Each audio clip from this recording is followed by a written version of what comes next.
Next on Lectures in History, Baylor University professor Julianne Sweet teaches a class on the American military during the Revolutionary War, including a look at the equipment and capabilities of both the Continental Army and militia troops. She also compares the advantages and disadvantages of the American and British forces. Her class is about an hour and 10 minutes. When we last met, you all declared independence. So that means we have to go to war, all right? And so in order to do that, we need to recruit our troops, we need to train them, we need to drill them, we need to arm them, all those sorts of good things. Before we do that, I want to talk just briefly about military history in general.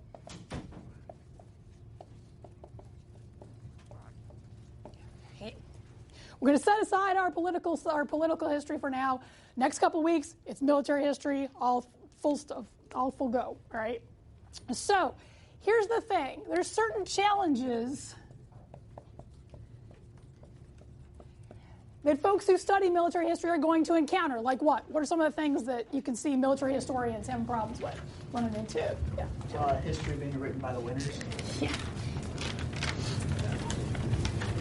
I like to change it up and say, to the winners go the history. Right? Because what they end up doing is they're the ones that are going to tell the story. All right? Of course, unless you're doing the Civil War. But this is the way it usually works, and so you usually get their perspective. All right, we're going to see that a lot in this war, where you've got a lot of the Patriots, a lot of the American Revolution stuff. All right, one of the reasons why I had you read the spring chapter was so you can get the British perspective, because their version's just a little bit different. So, what other challenges you got to run into? Other things, Kate? There isn't a lot of certainty with like who won what battle and all that stuff. You do run into some uncertainties. Right? Again, lots of different perspectives here. Right? You may have some bias. Generals like to make themselves look good. Wars are nice for promotion. And so you've got to be really careful about your sources. As historians, you know that. You know you don't take everything at face value. You also got to be careful with the military guys. Just because they're generals, just because they're officers, doesn't mean they're always right. Okay. Anything else? Other things? So, Kat. You also have issues with like how it's trying to reconstruct a battle, because like so much is going on and there's so much chaos because like people are shooting and there's death. So sure, it is very chaotic. All right. Yes, you're going to walk in with a plan. All right. Yes, you are going to have certain objectives that you want to obtain. But like we were talking about with the Battle of Bunker Hill. Okay, who won? Well, British take the field, but they take the higher casualties, so I'm not really sure. We're going to run into that a lot here, all right? Wars are messy. Battles are challenging. We're not really sure how things change up, all right? And everybody's perspective is different depending on where you're at. If you're a private in the front lines, your version's going to be a whole lot different than a general sitting on the horse way back on the hill, all right? Anything else? Other problems? Kevin? Differences in how battles are fought over time? Sure. And it is, you got to remember the time period, folks. All right. This is something we're going to mention several times today. You have to remember the time period. What year is it? 76. All right. We are in 76. And I'm actually going to back it up a year for us, because we need to create our army, get us going, all that kind of stuff. But yeah, 76, 75. Nevertheless, that's where we're at, right? You need to remember what people wear, what people carry, how they use this, what your objectives are, what you can do. Otherwise, it's just not going to happen, all right? Think backwards. This is early modern era. So we have much more in common with those folks, the medieval folks, your early modern folks, than anybody else that's coming here on. There's a lot of technology that changes in the 19th and 20th centuries. We're not going there. Haven't heard of it, don't know what it's about. Okay? So we're going to stick to this. So remember your time period. Things are very different. Very close combat, not a whole lot of range, all that kind of good stuff. So, so that'll be really important too. So the good thing about military history is that it's becoming really popular nowadays. We are on the up and up. Unfortunately, you have been in some sort of military conflict your entire lives. And so this is something that you're accustomed to, used to. It's part of everyday life on the news and whatnot, all right? And that's a good thing for military historians because it makes it much more popular. 30, 40 years ago, this was not a subject you could talk about, right? For all sorts of different reasons. But we can now. It's getting really popular. We're working to push the envelope here at Baylor, too. So we're doing our thing, doing our part as far as military history is concerned. So if this is your thing, this is your moment, folks. So enjoy it. Get on board as far as that's concerned. So we do run into special challenges as far as the American Revolution is concerned. All right. Big thing is going to be sources. Right. Going back to the fact that you've got this, it's chaotic, you've got your bias, your uncertainties, all that sort of stuff. Add to the fact that we don't have a whole lot of guys that wrote things down. Right. Joseph Plum Martin, that we're going to read towards the end of the semester, fabulous guy, great book, one person out of all the folks that served. Right. Sure, we've got a couple documents from Washington and a couple of the other guys, but as we were saying, that's a very small snippet as far as what all these different folks, what happened, what they experienced, all that sort of stuff. So that's going to be a real problem. We're also going to have to work around a lot of mythology. Think about it. Valley Forge. All of a sudden, y'all start thinking, right, oh, it's snowy and the cold and the, wrapping their feet up in bandages and all that sort of thing. And that's legit. That happened, okay? I'm not making it up. But nevertheless, you've got this whole kind of aura like, ooh, patriots, good guys, ding. Not so much, okay? These guys did some atrocities on both sides. When we get to the war in the South, it gets really messy. It gets really ugly on both sides, all right? So you got to remember there's a lot of, I don't hate on George Washington, but he did make some mistakes here. He's going to make quite a few, as a matter of fact. Kind of little preview things to come. So we do need to watch out for that. So yeah, it's also very much an East Coast thing. We're in Texas. When I say revolution, y'all are probably thinking Alamo, but different revolution, folks. This is the guys on the East Coast, and so we're a little far and wee from that. So would love to take a staff ride out that way. Not happening though, but okay, so there's that. So remember this, it's very different here in 1775. Battles are small, they're very close, there's all sorts of difficulties, challenges that are very different from what you may be used to from other wars, more modern conflicts and whatnot. So there's that. All right. So this is just military history in general, things to think about as we move forward. So let's set up our two sides. All right. Yeah, we're going there. All right.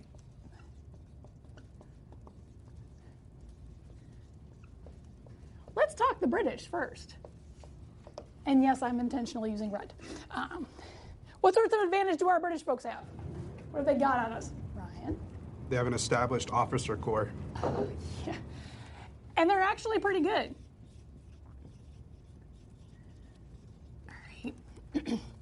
These guys know what they're professionals. These are guys that have been doing it for 30, 40 years on many different continents. This is not the first war. This is not their first rodeo, folks. All right. So they've got the experience. They've got the know-how. They can change things up. All right. We like to think that these guys, they came in there blind. They didn't know what they were doing. They were wedded to the book and all that kind of stuff. That's not the case. These guys are good. All right. And we need to realize that, appreciate it. What other advantages have they got? So They have the biggest naval fleet. oh yeah, can we say Navy? Hold on.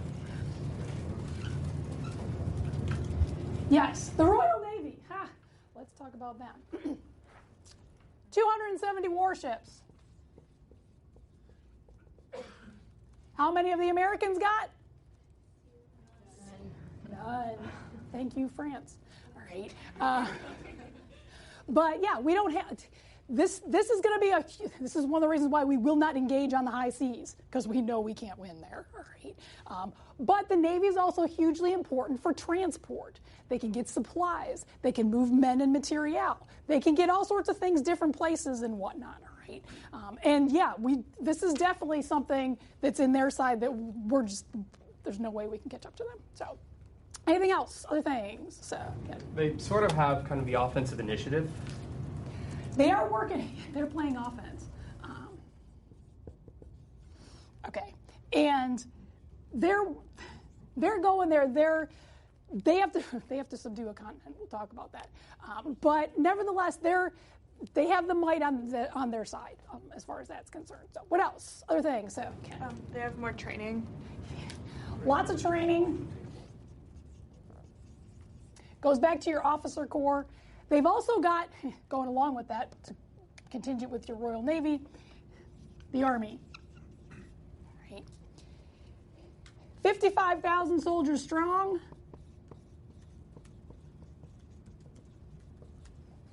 Again, very good at what they do. Don't want to say, okay, one of the great things about Matthew Spring's article shows you just how diverse this force is. We always like to joke about the British Army, they're this well-oiled machine that's just going to come in like some, bulldozer and take over the colonies and whatnot. And that's not necessarily the case, all right? These are men too, all right, that are, fighting for a paycheck and whatnot, doing their duty and all that. And they've got their issues, they got their reasons why they're doing this, all right? Because these rebels are rebels. And they're getting uppity as far as being Englishmen is concerned. So, nevertheless, they are very good and have lots of training. So, Bella, question? They also have the military mindset. They were ready to deploy versus the Americans. Yes, they are going along with your training. Yeah, we are starting from square one on every possible front, all right? We have no government. We've got 13 random colonies that aren't talking to each other. You're going to have also, it's a mess on that side. Nevertheless, these guys, they're ready to go. I mean, they've been doing this for hundreds of years. They've been deployed here in the colonies before, and so they're well trained. They're excellent at what they do. So, okay, going back to my soldiers, we got about 55,000 of those. Who else is fighting in this army besides British soldiers? Those Hessians, yes. We're going to have about 30,000 Hessians. Now, before we go complaining about Hessians, all right, where is this coming from? All right, George III and all those Georges, they're from the House of Hanover, they're German. They've got that in their background. These folks they're mercenaries. They're guns for hire. Everybody does this. This is classic standard European tactics to go ahead and hire these guys, all right? Sure, maybe it looks bad from the colonial side of things, but this is the way they operate, okay? Look at the numbers, folks. Now, not all of these folks are going to be deployed in the colonies at the same place at the same time, but they've got that in their background, all right? Going off of that, too, they've also got the population to draw from. About 9 million people living in England right now, all right? You got a lot of folks. And again, about 2.25 of those are eligible for service, but nevertheless, they got people that they can replace. The colonies, you've got about 2 million folks in all of the colonies. And that's including men, women, children, and slaves, all right? So they've got the numbers to go along with this too. So, all right, so we got a lot of military. What else have they got that's working for them? So everything's standardized. Whether it's uniforms or guns, artillery, it's not piecemeal. Sure, and it's just a new war, new place is the thing. They've done this before elsewhere, so so they're going with that too. So Kevin. Going along with that, they have a well-practiced system of quartermasters. Sure, supply. Now, supply will be a bit of a challenge for them. Something that you need to remember is that there's a big ocean in the way, all right? Yes, they are able to use Canada. Yes, they are able to use their West Indies. This is where the Royal Navy comes in. Nevertheless, it's a long way back to England for orders, okay?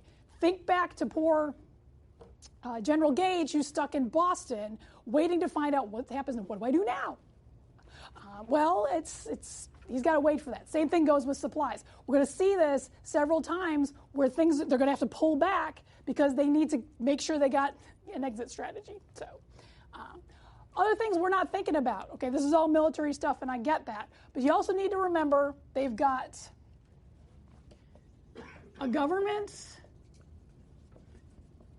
and an economy, both of which they can support a long-term military operation. All right. Again, what do the colonies got? A bunch of assemblies, and they just threw out all their governors. All right. Good luck with that. The Declaration of Independence, we read it, you voted on it. Don't remember reading about a government in there. All right. Just a list of why King George is the bad guy. All right. So meanwhile, again, these guys, they've hundreds of years they've been doing this, folks. So they know what they're doing. They're ready to go. Game on as far as their group is concerned. So now before we all surrender and yell, God save the king, there are some things working on our advantage as well.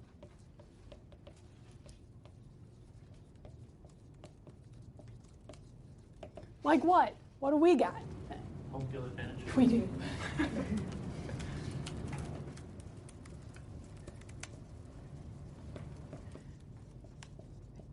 You gotta know your terrain. You're gonna hear me say this over and over again. You gotta know your terrain. Never go to war without a good map, all right? These guys, yes, they know what they're doing. Maybe they've been here before, but we know all those rocks and creeks and trees and Indian paths and whatnot, and they're not so sure about that, all right?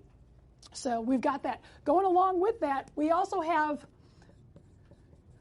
lots of territory because we are on defense. As long as Washington has an army in the field, the United States exists. All right? And if you look at that map, there's a lot of places that he can hide. There's a lot of places that you can go to. All right? He's not, when you look at the win-loss column, he's not going to have a whole lot in the win column. All right? Nevertheless, he's still there. Drag it out. All right? Take as long as you can. Then that way, wear them down, and eventually maybe they'll give up is the thing, all right? Doesn't sound like the most honorable, fancy way to win a war, but it gets the job done, and that's all that matters, so. We have more on the line in regards to like pride and principles, like and what we want. Sure. And our peeps are watching. All right, definitely. This is, we like to call it the cause. Your flag or whatever you want to call it. But yes, there's a reason. Besides being a home field advantage, it's your home. It's your family. It's your farm. It's why you came here. You're going to fight tooth and nail to defend that. All right? And again, when we get further into the South, a lot of times that's all it's going to come down to is which colors is burning your cornfield. And that's who your enemy is. All right? It's going to get real personal. It's going to get real partisan by that point in time. So, but nevertheless, that really does motivate us. Sure, they got the numbers, they got the training, but they got nothing at stake here. All right, really. These guys, they do. That's where it's at. This is home. All right, and they don't want to be a conquered people. Ick. So, anything else? Other advantages? Building off of that, this is kind of a disadvantage too, but they're close enough to get orders like relatively quickly. Sure. And they're also close to like their farms and stuff, which is like the disadvantage part of it. Sure, the supply lines are much shorter. And Washington's going to make sure you don't steal from neighbors, all right? You got to work for it. That's the thing. One of the reasons why Valley Forge is such a mess is because farmers want to make the most money, so they sell it to the British. Which doesn't sound very patriotic, but they got to make money too, all right? So that's where they go with that. So supply lines are shorter. Communication lines are shorter. We just got to run to Philadelphia, check with the Congress, see what's up. Whereas instead of waiting months and years to be able to get something from overseas is also an important part of that. So anything else, other advantages, Frank? You have the prospect of foreign alliances. Yeah. And who in particular are we going to look for? French. Yeah. Those French. All right. Yes, Canada and Quebec are the lost colony. But nevertheless, the French, they're looking for revenge. They've hated the British for time immemorial. So yeah, this is a chance for them to get back at them. France may try a little backstabbing later on, but yeah. So, but we do have that. England, yes, they are the biggest, baddest empire in the world, which means everybody hates them. All right. So we can use that to our advantage, get some help on our side, because believe me, we need help. Big time. So, anything else? Any other things? A lot of areas, there's a friendly population. The civilians. All right. And again, it goes back to the fact this is home, all right? And Washington really does insist that his men treat them well, treat them nicely, is part of that thing. So to make, whereas the British, they just kind of trounce all over them, take advantage of their loyalist compatriots when they really should have treated them with a bit more respect, perhaps. So, and yeah, so Ryan. I just want to say I think the militia is really unique because it gives the Americans this. They actually have a lot of fighting experience, but it also gives them the ability to quickly mobilize.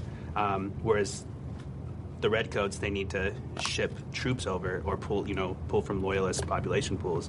But the militia can instantaneously organize, and they can just fade back in to the communities. Yeah, they're one of this, and this goes to our tactics. One of the things that's different for us is maybe what you'd call guerrilla tactics or whatnot. Oops.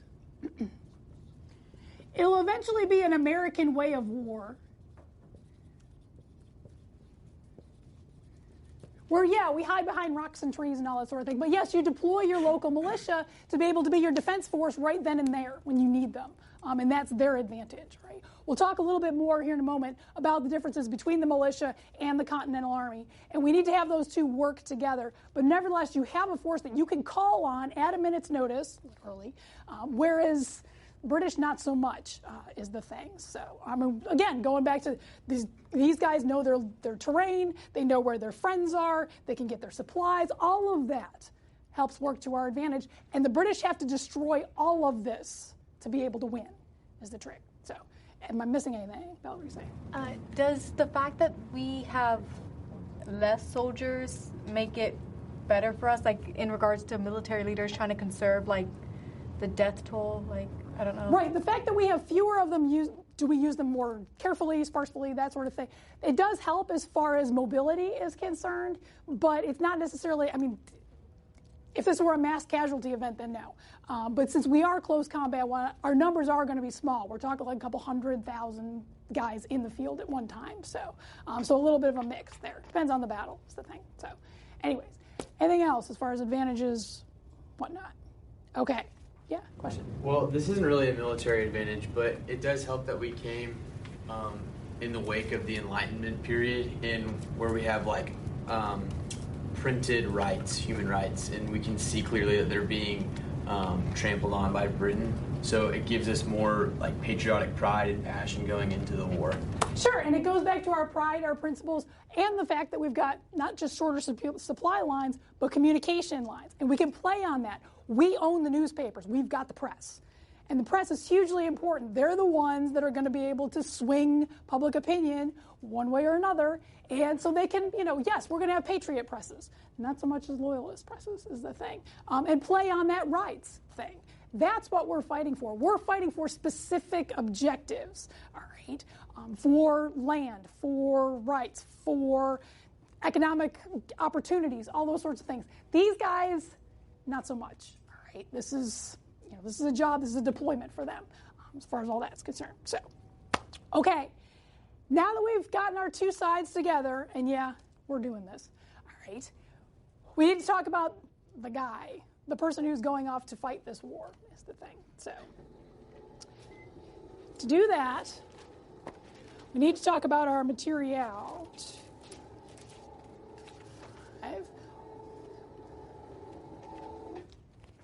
There are two hugely important pieces to be able to make an army work. You need the man, and you need the weaponry. All right. So what we need to do is figure out how that weaponry works. What I'm passing out is our manual of arms. All right. How to operate this machine. It also helps that they're warming up the projector. So I'm going to pass some extras back in case I missed some back there. So, secondly, I would be a poor supply officer if I did not provide cartridges for your weapons. All right. So everybody grab one of these, pass them around and whatnot. So we'll get to those here in a sec. Don't get ahead of me. So, all right. So my uniform today, I am Continental Army, all right? And difference between how you can tell I'm just an ordinary soldier, it's pretty much, because we create the Army in June of 75, it's a motley crew. We kind of wear whatever we've got and whatnot. It is your breeches, your linen shirt, your linen waistcoat, and then your coat over top of it. Wool, by the way. It's your interface here that's going to tell you what color, what your rank is. Red is more of your privates and ordinary soldiers. Gold or yellows are going to be your officers and whatnot. So, one thing that everybody's going to need is your musket. All right. Just right here. State of the art, my friends. This is it. All right. This is a replica of a 1756 flintlock musket. All right. It's about 4.5 feet long.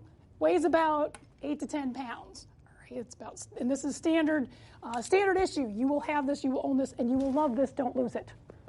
Don't break it. All right. Is the thing. It consists of 3 parts. Your lock, which is this metal mechanism right here. Your stock, which is the wooden part right here, and your smoothbore barrel, which is this long metal tube right here. All right. Hence the phrase, lock, stock, and barrel. Right. Means the whole thing, whole kit and caboodle here. It's important to note that this barrel is a smoothbore. It means that it's just a long tube of metal. All right. It is not grooved. When something is rifled, what that means is that there's grooves in here. Right. When you put a ball in there and the grooves would snug down, give it a spin, all right, which means you can actually aim this. You can't do that with this weapon. That's not the point, all right, is the thing. So, what we're going to do is walk through the manual of arms so you see how we operate this thing. This is why training is going to be so important, so we can all work together in conjunction to be able to win the battle, is the thing. All right, so here we go. First thing you need to do is half-cock your weapon. What you do is you pull your flint back into the half-cock position. You cannot fire a weapon in this position, hence the phrase, do not go off half-cocked. Just not possible. All right. Then what you're going to do is handle your cartridge. You reach back into your cartridge box over here and pull out one of the cartridges, which is what all of you guys have. All right. Your cartridge consists of 3 things: the paper, black powder, and a musket ball. All right. Musket balls look like this. Large lead ball like so. All right. You would make this in bullet molds while you're sitting in camp and whatnot. Bullets are different sizes, 50 caliber, 80 caliber, and anywhere in between. And it is solid lead. Lead melts at a low temperature, so that's one of the reasons you can use this size thing. So, all right. After you've handled your cartridge, what you need to do is called prime the pan. That's this metal piece right here. All right. We need to put some powder in here. So what you're going to do is you need to bite the tail off. If you're going to be a soldier, you need to have 2 opposing teeth. It's one of the few things to pass the physical. So you bite off your tail. All right. And if you do bite off your tails, you can do that too. And then you're going to pour some powder into the pan right here. Okay. So this is not real black powder. This is Folgers coffee. As much as we want to renovate Tidwell, blowing the side of the wall is probably not the way to go about doing that. All right. So got some black powder in our pan. Next thing you need to do is shut the pan. I'm taking this steel pan right here. Going to close it up like that. All right. And what you need to do is charge your cartridge. So you turn this around, and you will pour the ball and the powder and everything back in here, down the barrel. All right. Draw your rammer, which is this metal piece right here. Pull this out. Ram your cartridge, which means put it down here, down the tube. Make sure you get it all the way down. Return your rammer. Don't lose this. Don't leave it in there either. Shoulder your cartridge, your fire lock. All right, next thing you do is poise it, which means you turn it. Next thing you do is full cock it, pull it all the way back. Present means you point it in the general direction of the enemy.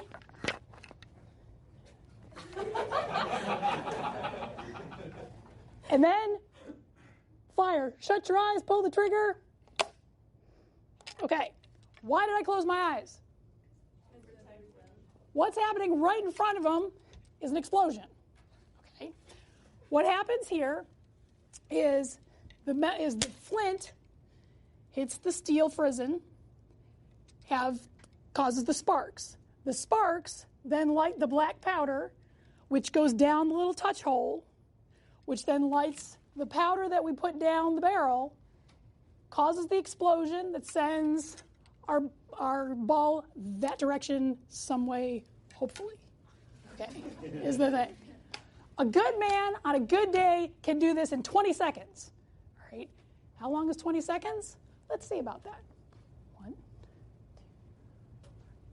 Now remember, you're on a battlefield where there's other things happening, like people shooting at you, and cannons going off, and drums being drummed, and people charging, and horses, and all sorts of other things happening. Bang. 20 seconds, good man, good day. All right? That means 3 shots a minute. If you can't do math, be a history major. Okay. So, there you go. What are some of the problems with this weapon? It takes forever. 20 seconds is a long time. That's why we counted it out. All right? It goes on and on and on. So it does. And if you do something wrong somewhere along the way, it's not going to work. This is one of the reasons why training is so important. It's a very precise mechanism, all right? Trust me, as a kid who's double charged their weapon before, you don't want to do that. All right. What else? Other problems you're going to run into then? Does it work in the rain? Then there's the weather, yes. You may have heard the phrase, keep your powder dry. Okay, that's the point, all right? If you have a rain shower, then yes, the paper gets wet, the powder gets wet. I've marched in the rain before where you've had to cover up your lock and do the best that you can. But nevertheless, weather is going to be a huge factor in this. All right. What else? Other problems you got? So it's bulky. It is. It's very awkward. One of the good things about wearing a uniform like this is that it gives you all an idea of what you're working with. All right. Not only are you going through all these different steps and whatnot, but you're doing it in these clothes. So yeah, there's a lot of steps involved, and it's awkward. It's heavier on one side. All that sort of thing is a problem. So what else? If you lose a part of it, or if it gets like messed up in any way, you're kind of screwed. Yes. So. Yeah. Like I kept saying, don't lose this, don't break this, all that kind of thing. All right. Remember what time period it is. What year is it? 1775. Okay. So this right here is a handcrafted work of art, created by a gunsmith who made lock, stock, and barrel, every piece of this, by hand. Each one's going to be individually different. This is why I'm saying don't lose it. Name it, okay? Because you know how this sort of thing operates. If you break something, you lose a part, whatever, you can't necessarily, just run to the nearest gunsmith and have them fix it or whatever, right? So that's going to be a problem too. Otherwise it's just going to be a very heavy club. Essentially, if you break something. So, anything else? Other problems you can foresee here, Joel?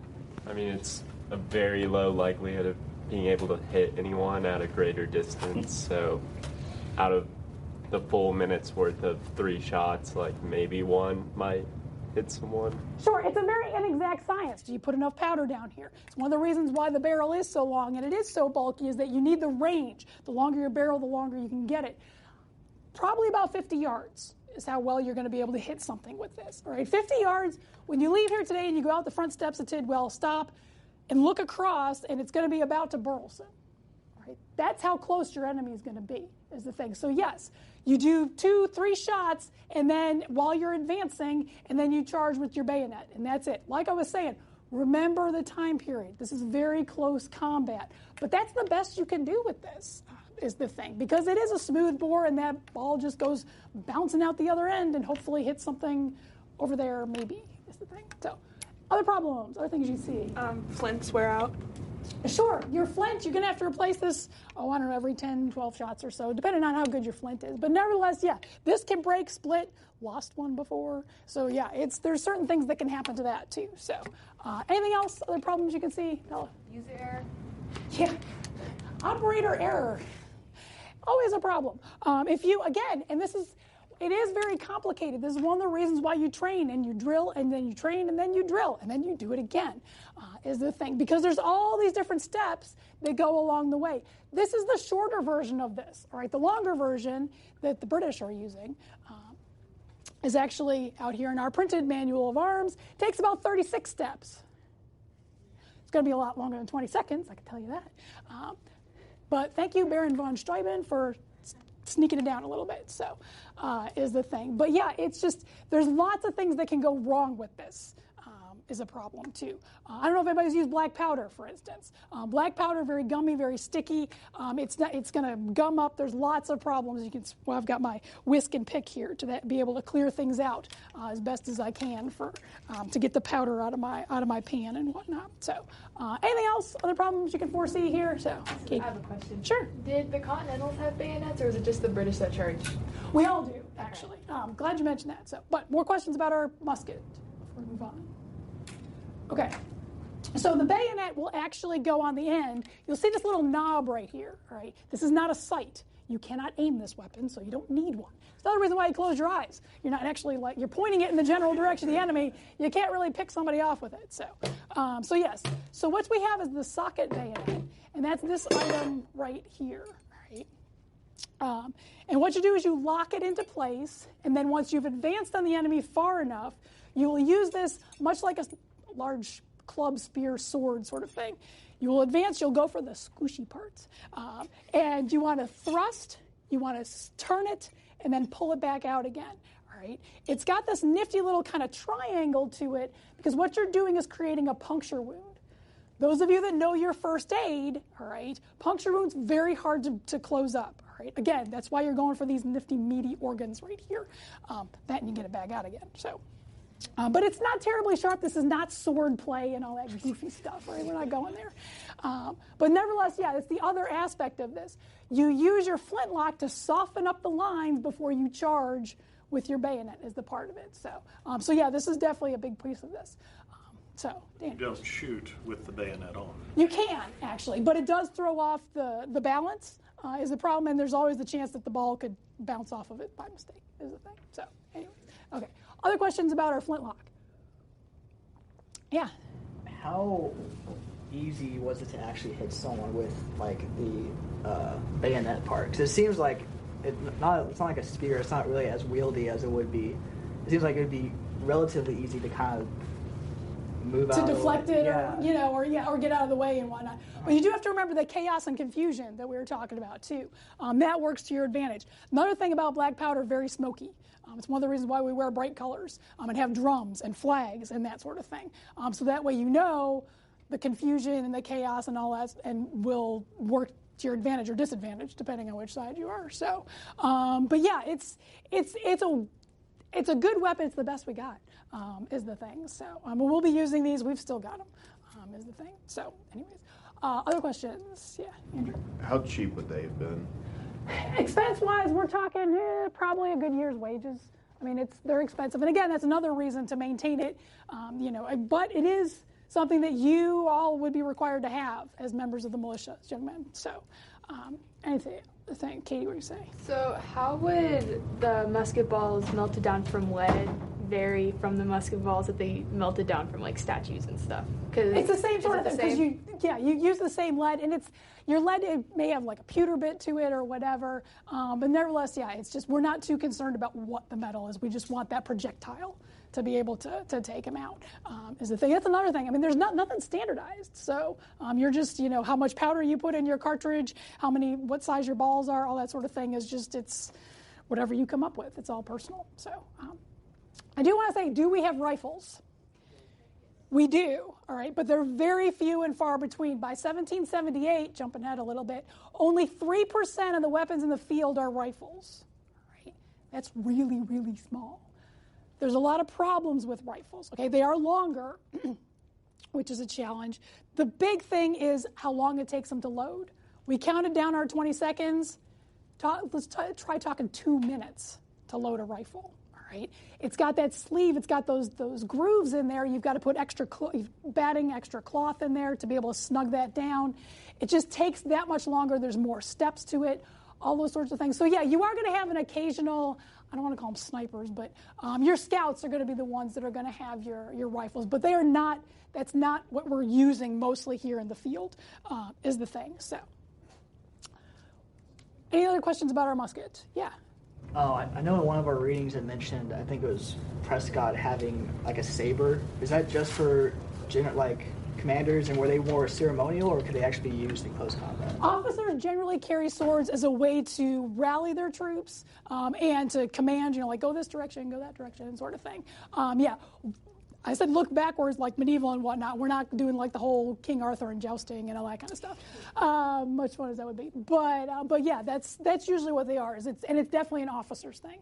Ordinary guy in the field is not going to be able to afford that. He may be carrying, a tomahawk or a small knife, but that's more for personal use than it would be for battle. I think. So, okay, why am I talking about this? Why am I spending so much time on this? All right, because this is I keep saying it, this is the best that we've got. This is state-of-the-art technology, all right? This is going to determine what we can do in the field, all right? Technology dictates tactics. Again, you got to remember the time period. You got to remember what you're working with, because there are certain things that we can do and certain things that we cannot do with this weapon. So things like the weather, all right? If it suddenly starts to rain, battle over, done. Okay, there's all sorts of other possibilities. Oh, the terrain. You've also got to remember that. If you're sometimes the high ground is not always the best place to be necessarily. So you're not going to have, like I said, little snipers that are going to be pouncing on folks as far as ambushes and all that sort of thing. So it also explains why when you see all those movies, right, and the soldiers are all lined up and and you're watching with somebody else and they're like, looks ridiculous. Who would do that? That's just dumb. That's what you're doing. The essential job of this weapon is to fire a wall of lead into the enemy to soften them up so you can charge with the bayonet. All right. So this is all very, very different. So when we finally do start fighting battles and whatnot, remember this, because this is it. This is what we've got. This is what we're going with. Is the thing. So, all right. That takes care of our weapon. Get rid of this.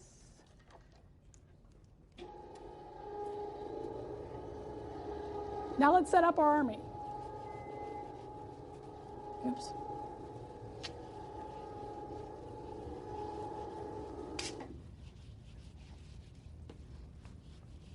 All right.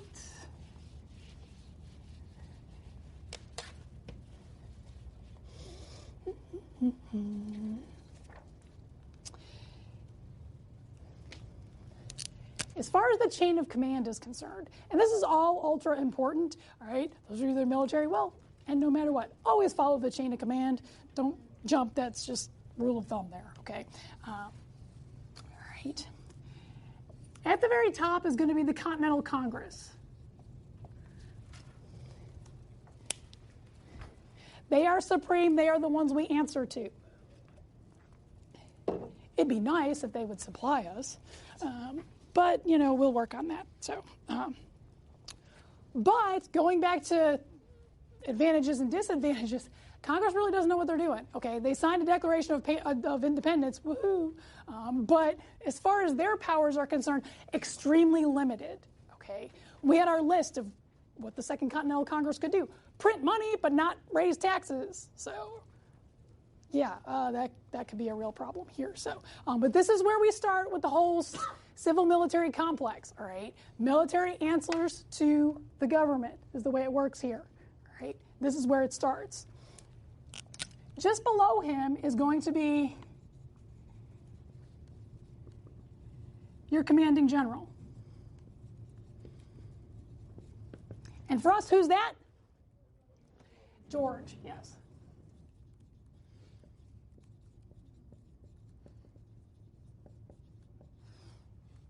Who deserves his own holiday. Can I just say that? Okay? Because the man's just awesome. I mean, in so many different ways. But anyways, okay. George is going to get the job in June of 75. We already talked about this. But because he wears the uniform to the meeting of the Congress, look the part, fake it till you make it, he doesn't have the most stellar career as far as the military is concerned, but he does have experience.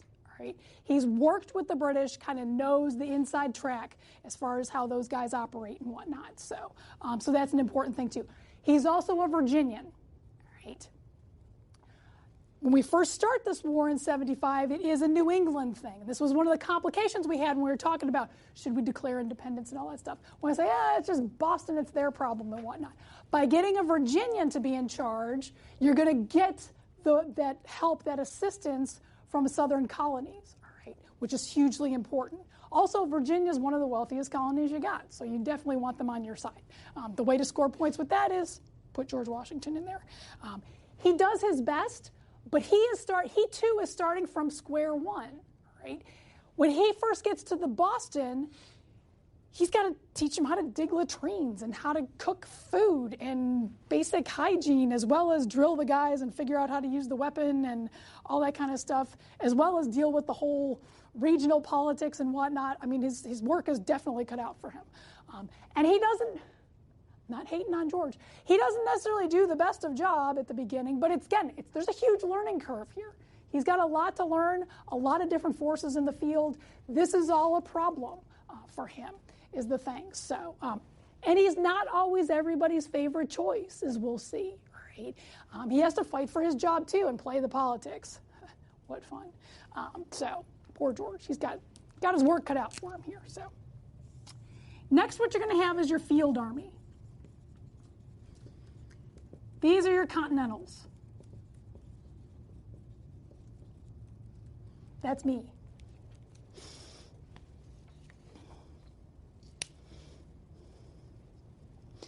They'll be led by either a major general or a brigadier general and whatnot, who will then answer to Washington. Washington's their main guy. And they'll be deployed in various places throughout the colonies, depending on where the British are hanging out, is the thing. So, and then down here is going to be your militia.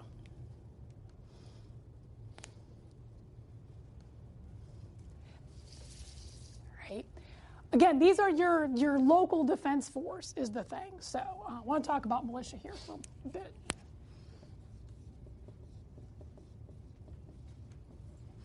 Okay.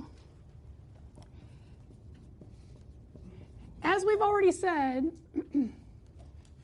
every man between the ages of 16 and 60 will be a member of your local militia. Right? You will maintain your firearm. You will attend drill once a month, or you'll be fined. And you're the go-to guys, all right? If something happens, if there's some, disorder or uprising among other farmers or with some sort of enemy or the Indians arrive or whatever, these are the guys you call who grab their guns and go, all right? Like I said, local defense force is their important part. All right. Okay. And it's either your local town, usually your local county. We're divided mostly into counties as far as our colonies are concerned, is the thing. So, however,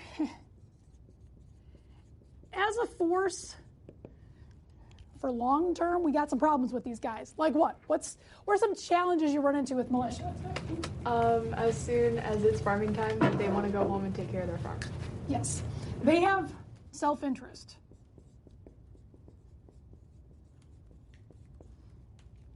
That comes first. Whether it's farm, whether it's family, whether it's their business, that sort of thing, all right? And again, we shouldn't diss on them for that, all right? It's a voluntary sort of thing. And so they're not required to be there necessarily for long term. So yeah, harvest time is usually the big thing when you're going to lose most of them is the thing. So other problems you're going to run into, so keep what were you saying? Undisciplined, especially in comparison to regular soldiers. Yeah. Okay. These guys pretty much do whatever they want, all right? Yes, you're supposed to drill once a month. Really what you're probably doing is getting together on the green, camping out, and drinking a lot. It happens. There are those that take it seriously, and I get that. But really, as far as when shots are being fired and you're literally under the gun, they're a force that is going to cut and run.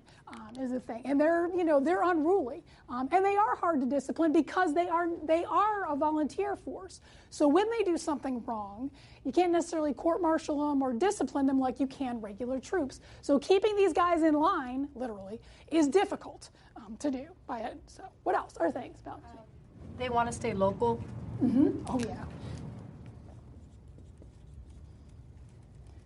We will run into several instances where these guys will not cross boundary lines. All right? That's not my colony. Not interested. All right? They're not going to leave the county. They're not going to leave the local terrain and whatnot. So yeah, they're a Virginian or they're a Carolinian. They're not an American. All right? Again, it's the local defense force. So they're keeping it local. What else? Sort of thing.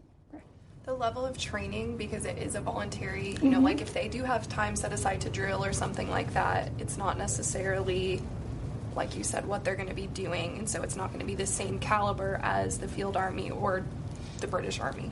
Sure, they get training, they get drill, once a month and whatnot. And yes, you do know how to operate your weapon. I'm not trying to make them sound like a bunch of Yahoo country bumpkins or something. But nevertheless, working in concert, working together as a force, that's just not their thing, all right? And so, yeah, they don't have the discipline, the training and whatnot to be able to withstand a long campaign or even a long battle for that matter. So what else? Other problems you run into? Apparently there's not that many of them. Yeah, much fewer. All right. It consists of the guys in the county, all right? And it's a wide range of ages here, folks. So it can be dad and all his sons heading off together is the thing.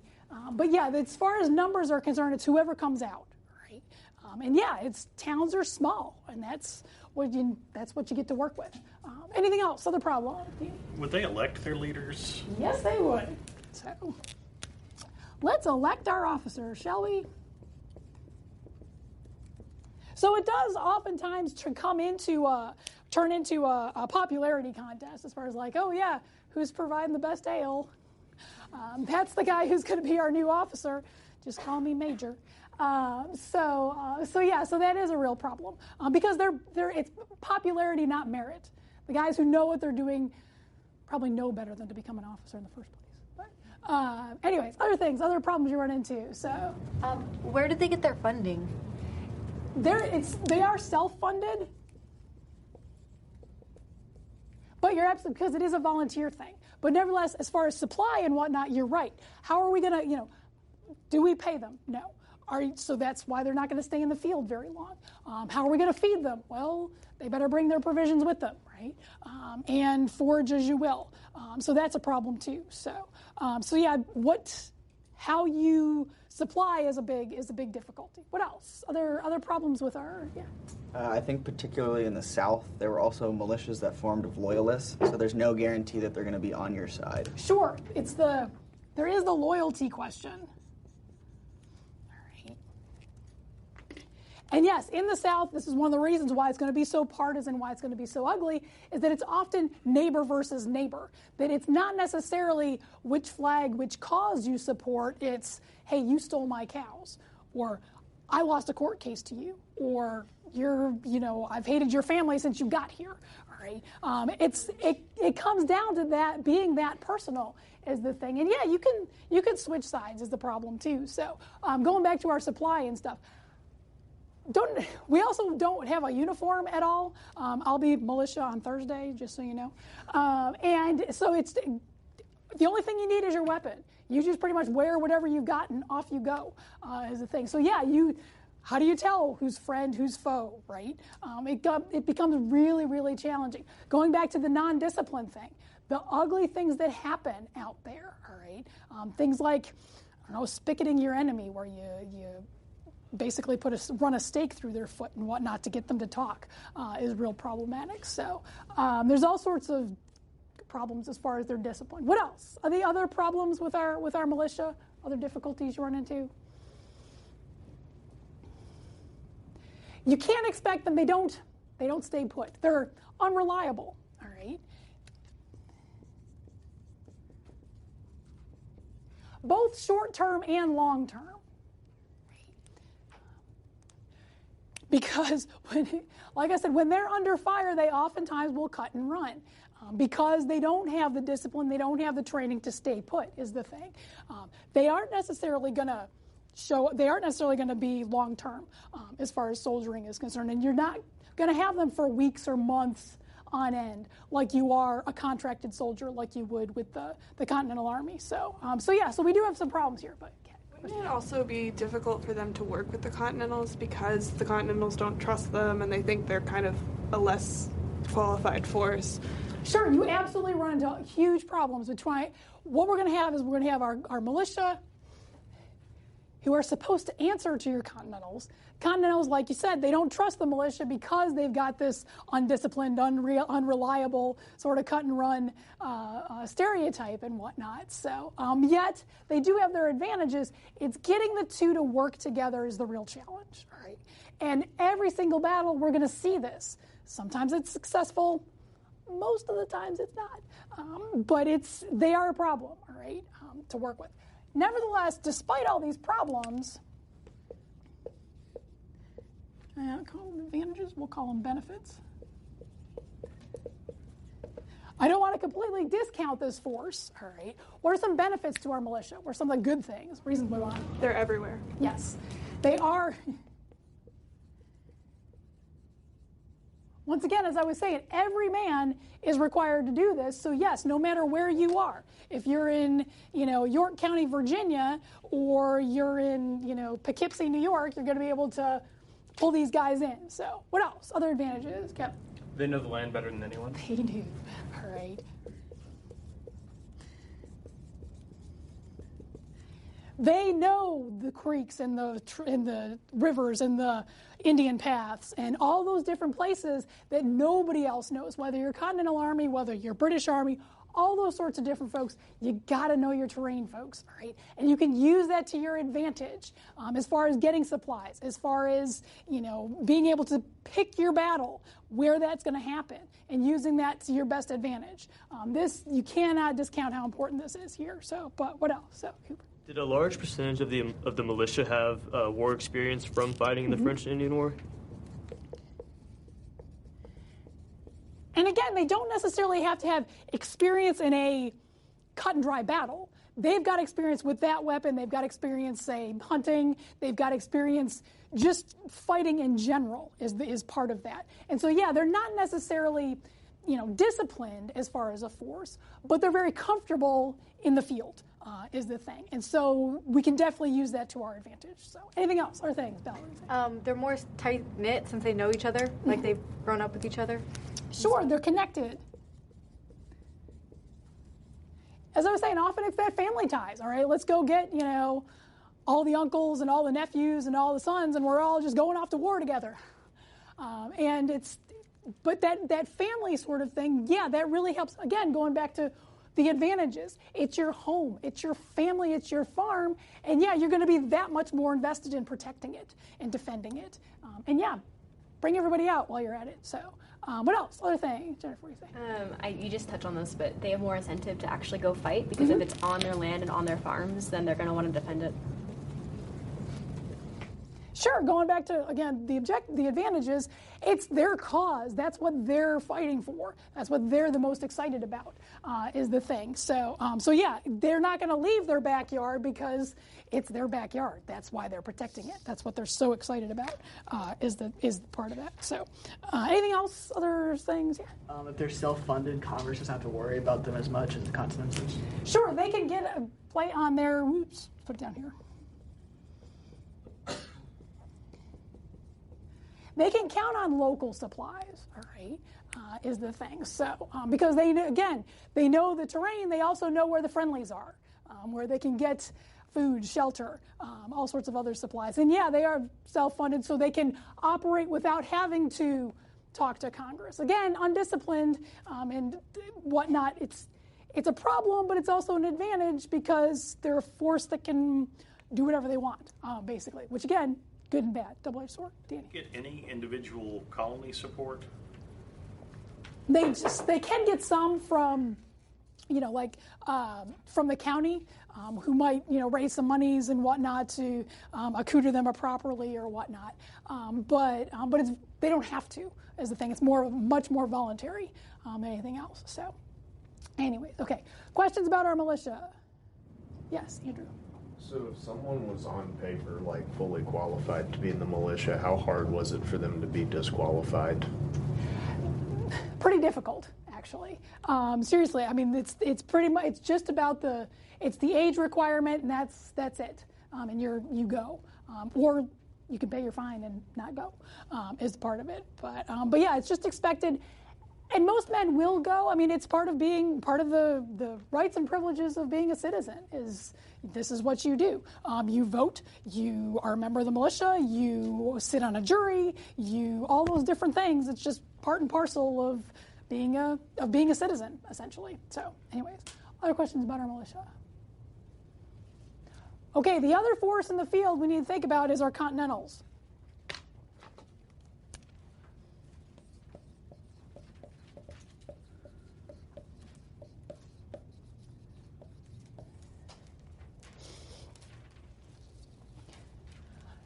Created in June of '75.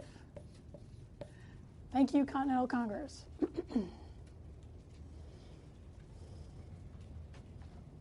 The trick with this is they will serve at first 6 months to 1 year. They will sign a contract. These guys are regular Army.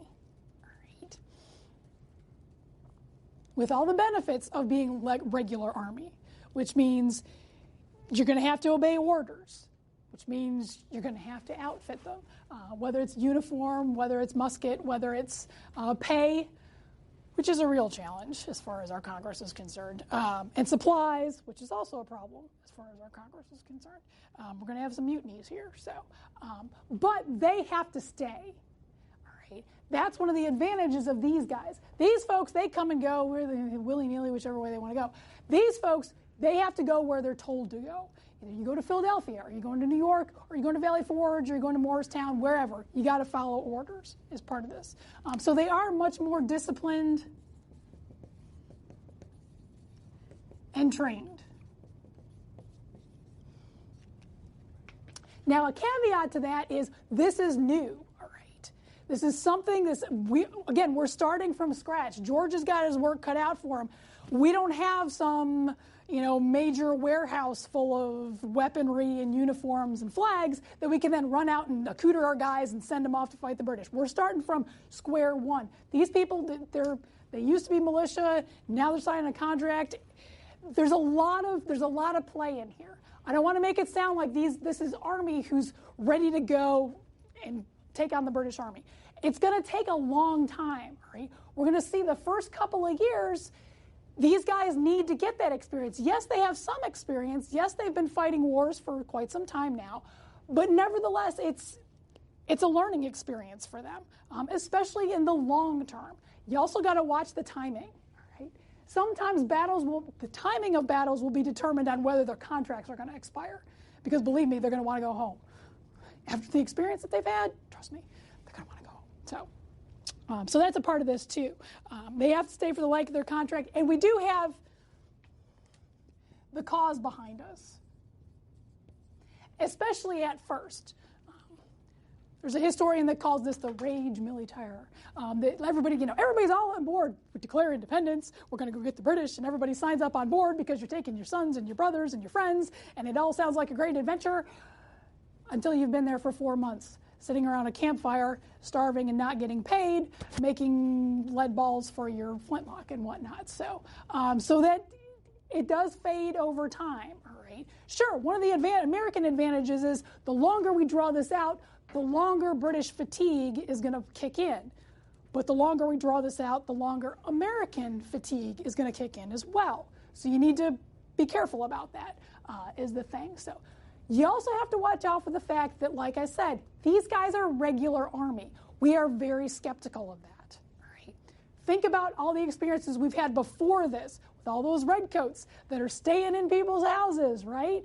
One of the Quartering Act and whatnot. It's why we broke away in the first place. So we are very skeptical of how do we fund this professional Army? How do we treat this professional Army? That sort of thing. So you got to be really, really, really careful as far as the Army is concerned. Don't automatically think that these guys know what they're doing, because they don't. The training, it's going to take a while for all of that. So, and yeah, the same thing as far as your officers and whatnot. There's a lot of Go ahead and call it. Officer infighting.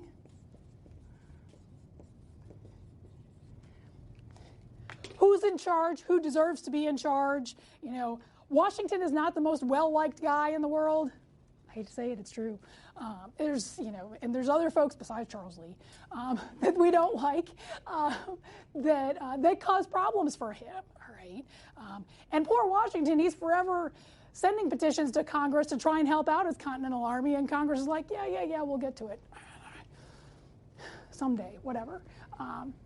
So you do run into this sort of thing as well. I mean, and this is typical Army, that not everybody gets along. All right, yes, you have the same objective. Everybody's got a different way they want to achieve that objective. All right, everybody's got to throw their 2 cents in, basically. So, so this is sometimes a problem as well. All right. So what we're going to have are both of these forces in the field at the same time. All right. Good things and bad things about that. If you know how to do this right, you can use the advantages of both of these for these guys to, you know, do their thing as far as, I don't know, causing problems with the British and, you know, hitting their supply trains or wreaking havoc as far as their supply lines are concerned. And then relying on Continental Army to just come in and clean up as far as the regular battle is concerned. All right? It's going to take a long time for people to learn this. Washington served with British soldiers during the French and Indian War. He wants that traditional battle. He wants that win with honor. All right. Militia battles, not so much is the thing. So sometimes this works. All right. Sometimes we'll see, you know, coming into Saratoga, that these guys do a great job softening up the enemy, so these guys can come in and finish them off. Cowpens, perfect example of being able to use both of these to their advantage in the best possible scenario, all right? But best possible scenario doesn't happen very often, all right? There's a lot of forces at play here, all right? It's one of the reasons why it's going to take us several weeks to fight this war, why we're going to spend time looking at all these different battles, because each one's very different. There's always something to be learned here, the lesson learned away from that. So that's going to be a big part of this. It's complicated, folks, all right? And that's war. As far as that. But anyways, okay, questions about our Continental Army? Anything? Okay, so last thing we need to do, the key point, as I said, these each have important and supportive roles to play. Last thing I want you to remember before is the Continental Army is made up of real people. All right? This is not a game. This is not X's and O's on a field somewhere that we're just, you know, pretend and whatnot. All right, sure, it happened 250 years ago or whatever. These were real men. These were real soldiers who went off and fought and died so that way we could be the people that we are today and enjoy the freedoms that we have. All right, we need to remember that as we're going forward with this. All right. If anything, we need to honor their sacrifices. And I don't care what your politics are. Okay, there are men and women today, right now, that are sacrificing their lives, their time, to be able to protect us, to keep us safe, so we can do this, so we can have a class. All right, we can enjoy the rights that we have. Is the thing. So, and it starts here. All right, that tradition, basically, that military tradition, and it's hugely important. All right. So one thing I do when I do military history is I always carry my combat boots with me. So we'll always have these up here. So there's a modern phrase that they use. It's called boots on the ground. I'm not a fan of that phrase because it gets misconstrued. It's too impersonal. It makes you forget that there are real men, real women who are wearing these boots, who are off doing things to be able to keep us safe. And we need to remember that. So every time we fight a battle, I'll have my little boots here to remind us of those people. And like I said, it's been a long time, 250 years since we fought this war with these guys, with our Continental Army, with George, with the militia. All right. Yeah, we need to honor their sacrifice as the thing. So we also need a new cheer because you all voted for independence. All right. And so we can't yell "God Save the King" anymore. But what we do in 1775, we yell "Hip Hip Huzzah." We don't say "Hooray" yet. We say "Huzzah." It's the 18th century way, is the thing. So, and so as the last thing, I'd like to offer up in honor of soldiers near and far, especially those in our past. We need 3 cheers for George Washington and our Continental Army, and let's not forget the militia, all right? Hip, hip. Huzzah! Hip, hip. Huzzah! Hip, hip. Huzzah! Company dismissed. Okay. Pass back your exam and we'll be good to go. You can watch Lectures in History every weekend on American History TV. We take you inside college classrooms to learn about topics ranging from the American Revolution to 9/11. That's Saturday at 8 p.m. and midnight Eastern on C-SPAN 3.